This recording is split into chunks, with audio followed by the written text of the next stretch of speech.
Exactly. All right, so I got a movie question. So the first movie comes out, it's dark, it's dangerous, it's like mystical and magical. And then the second movie comes out, and the second movie has a lighter tone. It's a little more of a cartoon come to life, or almost like a Four Stooges kind of adventure in some ways. What was it like for you, and how did that happen? How did they work with you to get from one iteration of the Turtles to a significantly different iteration in the second? It's a really good question, because it's like, Peter and I both loved The Secret of the Ooze. I know a lot of fans like The Secret of the Ooze, but to us it was kind of frustrating in that if you read the screenplay, that we also worked with a brilliant writer, Todd Langen, who we...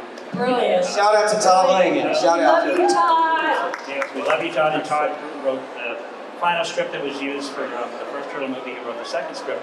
And it was intended to be more and similar in tone to the first movie, something that was for all ages. So it would be a little edgy, a little darkness. But New Line Cinema really pushed for something. They said, well, we feel that there was still a few negative ratings where they said it was a little too dark, a little too edgy, which is something we loved the most about it. The martial arts sequences. And the fact that it was in the top 10 movies, highest grossing movies of 1990. It was the most successful movie in the history of independent film. So, was that for you, like, sort of, and I'm gonna let you finish that, but just really quick, like, were you baffled by that? Well, because I know that, like, they made so many changes. They got rid of me, they got rid of a bunch of people. Well, it was really frustrating that we went from a director like Steve Aaron, and nothing against Michael Pressman as the director. He was a TV guy. Yeah, he was a TV guy. And so they really pushed heavily. They said, and they felt that there were some issues with some violence and ratings issues where they would stop using the weapons. So you look at the second movie, like Leonardo would only use his swords to sort of stick them into the ceiling and pull himself up and kick somebody, or Michelangelo with the sausage chucks, some of that stuff. So it was our opinion, and then losing you, it was our opinion that they were fixing something that wasn't broken. Right. But they felt, the minute something becomes successful, like the Turtles movie became so successful, to all of our surprise, that they felt like they all wanted to take credit for it, be part of it, feel like they would make it better if they gave some really good notes. Good notes. Good notes to justify their paycheck. I was trying not to swear. Oh, I don't Glad care. you saved it. Francois had something to say about that, because he came into the second movie expecting to what? I just have to say that it all sucked before I came on board, okay? No. I'm kidding, sort of. No, because I watched the first movie. He says that with a lot of love. And I've been doing martial arts for a long time. I thought, oh man, this is great. All this fighting and all this great martial arts stuff. And then when I got cast for the second movie, I thought, oh man, this is going to be great. I get to do a lot of fun doing all the stunts and doing the martial arts stuff.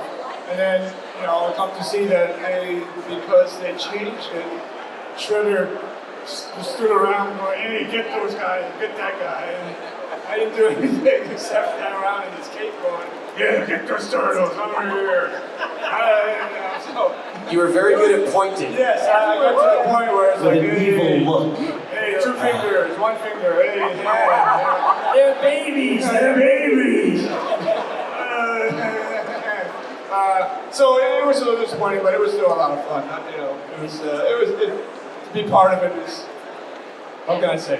Well, to us that was very frustrating, because I grew up, literally the idea of the first turtle drawing came with my love of Bruce Lee and martial arts film, Jackie Chan. So many things that when we finally got cable TV when I lived in a very small town in Maine, and they would do this programming out of Boston where one Saturday morning they would show 2 martial arts movies back to back, and then the next Saturday would be Godzilla movies back to back. And I was like, you couldn't dynamite my butt out of the house on a Saturday for some of that stuff. So when we were so lucky with that first movie, the professionals that came in and did those stunts, Ernie and so many other people. Ed.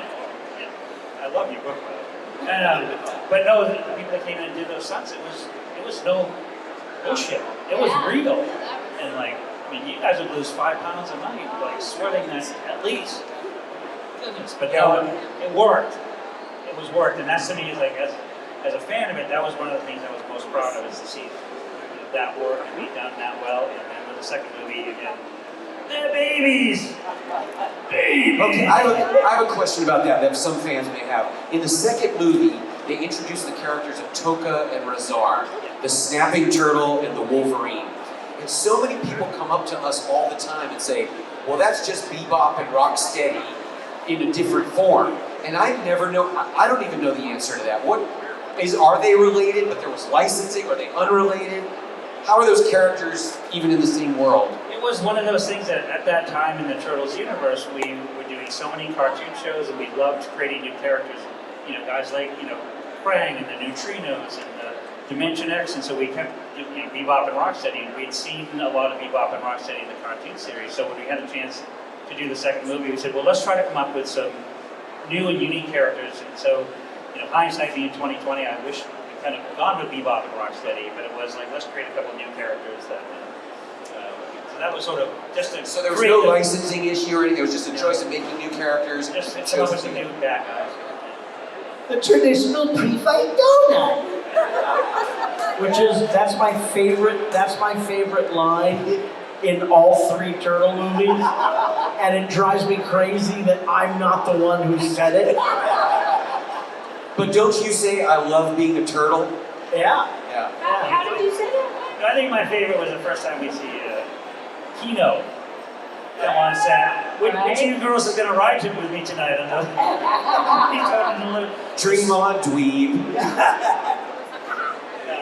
That was a lot of fun. Anyway. Anybody have questions for Kevin?